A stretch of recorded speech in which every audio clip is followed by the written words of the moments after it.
Hello, gusto mo maging holy this Holy Week? Try mo lang. Achievable ba yun? Kaya ba? Hindi ito tungkol sa pagiging perfecto natin. Mas mga mabuting pwede nating magawa at magagawa natin. Pero patungkol ito sa pagiging malapit sa ating Panginoong Jesucristo. And to start with, para masimulan natin ito, first we need to understand this. To be holy, we need to start holy. And it's sad to say, we are not qualified.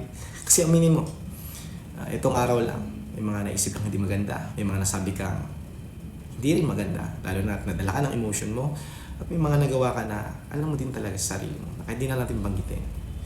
We are disqualified based doon sa mga nagagawa natin na iisip natin.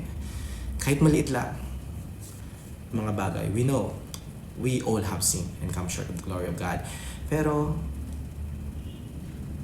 dahil sa tapos na gawa ng ating Panginoong Jesus, alam niyo ba, straight from the scripture, pag binasa niyo, wow, wonderful. He made you and me holy if we believe in His Word. So yes, the answer coming from the scripture. This Holy Week, you can be holy.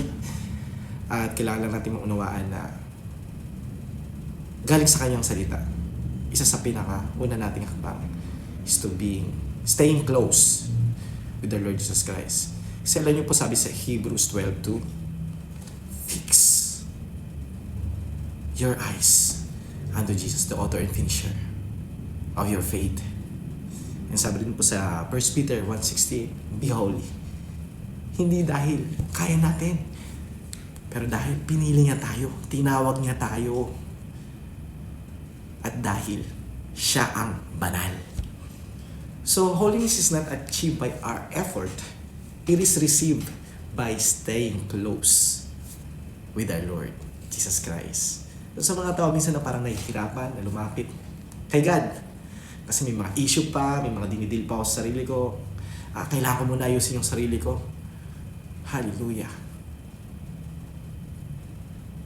Hindi mo ayusin ang sarili mo bago ka lumapit sa Diyos.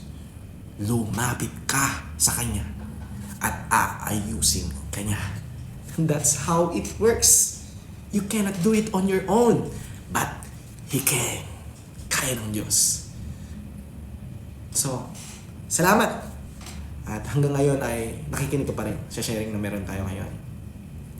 So, ito rin yung Kuya Jacob, yung kumisahero. Nag-iwan sa bawat isa ng shalom and be holy because our God is holy.